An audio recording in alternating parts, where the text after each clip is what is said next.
ঘরে যদি থাকে একটা আলু আর একটা গাজর, এই দুটো সবজি দিয়ে কিন্তু দারুণ একটা নাস্তা বানানো যাবে। আর যে নাস্তাটা বিকেলে চায়ের আড্ডায় বা বাচ্চাদের টিফিনে বা হালকা খিদে মেটানোর জন্য যে কোনো সময় ঝটপট তৈরি করা যায়। আর এই নাস্তাটা তৈরি করার জন্য এখানে আমি নিয়েছি একটা আলু, একটা গাজর নিয়েছি, দুটো পেঁয়াজ নিয়েছি, কয়েকটা কাঁচামরিচ নিয়েছি, আর নিয়েছি ধনিয়া পাতা। আর এই নাস্তাটা বানানোর জন্য প্রথমেই এই সবজিগুলো কেটে নিব। এখানে আমি প্রথমেই কাঁচামরিচগুলো কেটে নিচ্ছি। কাঁচামরিচ একদমই কুচি কুচি করে কেটে নিব।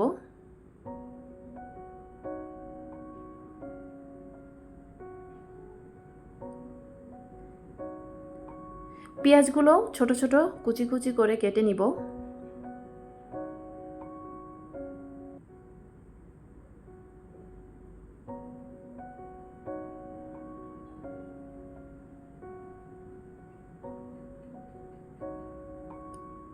ধনিয়া পাতাগুলো ছোট ছোট করে কেটে নিচ্ছি।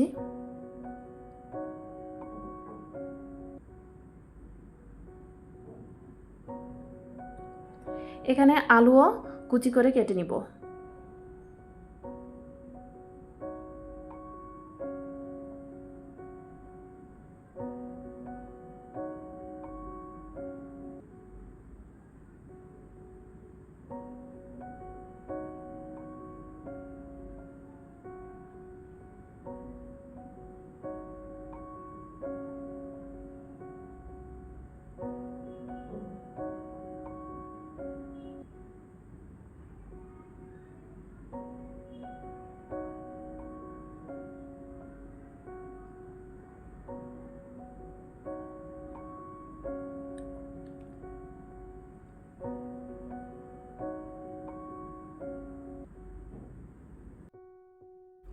আলুটা কুচি করে কেটে নিয়েছি, এখন গাজরও কুচি কুচি করে কেটে নিব। এই নাস্তাটা তৈরি করা একদমই সহজ, ঘরে থাকা উপকরণ দিয়ে খুব সহজেই একদম ঝটপট অল্প উপকরণে অল্প সময় তৈরি করা যায়। আর খেতেও কিন্তু দারুণ লাগে।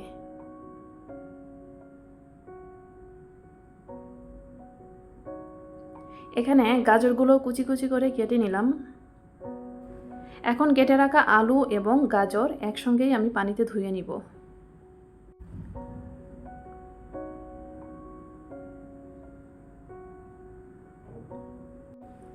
গাজর এবং আলু ভালো করে ধুয়ে পানি ঝরিয়ে নিতে হবে।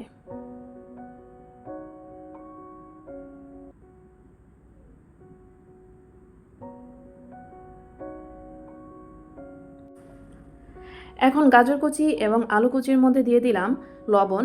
লবণ দিয়ে ভালো করে চটকিয়ে নিব।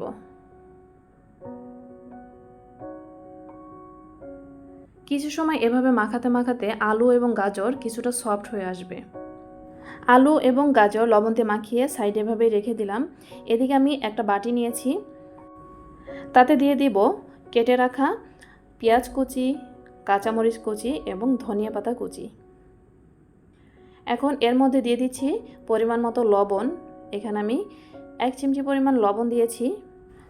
দিয়ে দিব হাফ চা চামচেরও কম ভাজা জিরার গুঁড়া, হাফ চা চামচেরও কম দিয়ে দিলাম ধনিয়া গুঁড়া, দিয়ে দিলাম হলুদের গুঁড়া, আর এখন দিয়ে দিচ্ছি কর্নফ্লাওয়ার। এখানে আমি 2 টেবিল চামচের মতো কর্নফ্লাওয়ার নিয়েছি। এখন দিয়ে দিব 2 থেকে 3 টেবিল চামচের মতো ময়দা। হাতের কাছে ময়দা না থাকলে আপনারা চালের গুঁড়া বা আটাও ইউজ করতে পারেন। আমি এখানে ময়দা দিয়েছি। এখন দিয়ে দিচ্ছি 3 টেবিল চামচের মতো বেসন।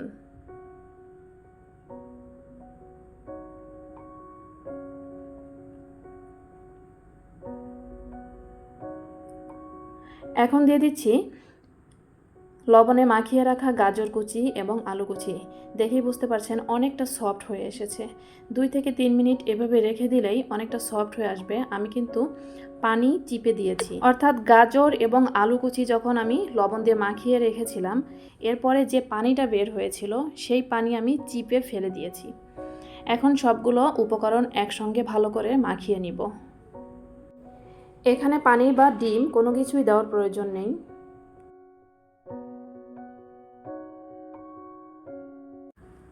মাখানো হয়ে গেছে। এখন আমি গোল শেপে এই নাস্তাগুলো বানিয়ে নিব। যে কোনো শেপেই তৈরি করা যায়, আমি ঠিক এভাবে তৈরি করে নিব সবগুলো।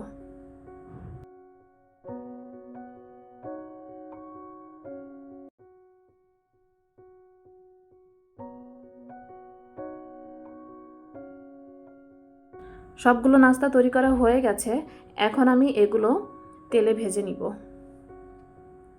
আর তেলে ভেজে নেওয়ার জন্য এখানে আমি চুলায় একটি কড়াই বসিয়ে দিয়েছি, তাতে দিয়ে দিয়েছি সয়াবিন তেল।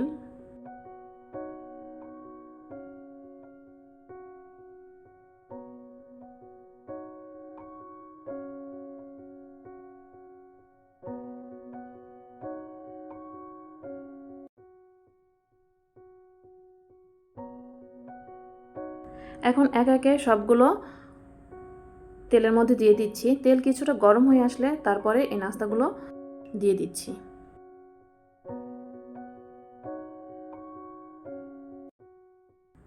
ভিডিওটি কিন্তু স্কিপ করবেন না, ভিডিওটি স্কিপ করলে অনেক কিছু কিন্তু মিস করবেন। এখন এই চামচের সাহায্যেই প্রত্যেকটা পাকোড়ার উপরের সাইডে তেল দিয়ে দিচ্ছি। আর গরম তেল দেওয়ার কারণ হচ্ছে যেন পাকোড়া উল্টানোর সময় ভেঙে না যায়, ভালো একটা বাইন্ডিংয়ের কাজ করে।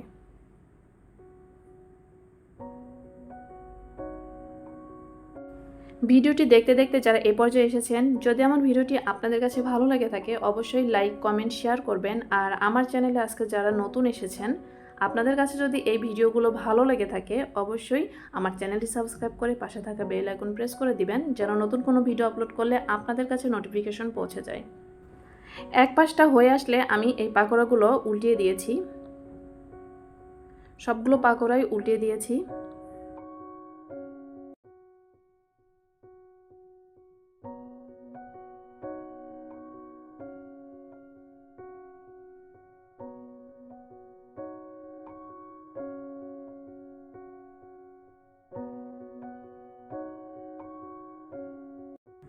এই পাকোড়াগুলো কিছুটা লালচে করে লো মিডিয়াম আঁচে ভেজে নিতে হবে।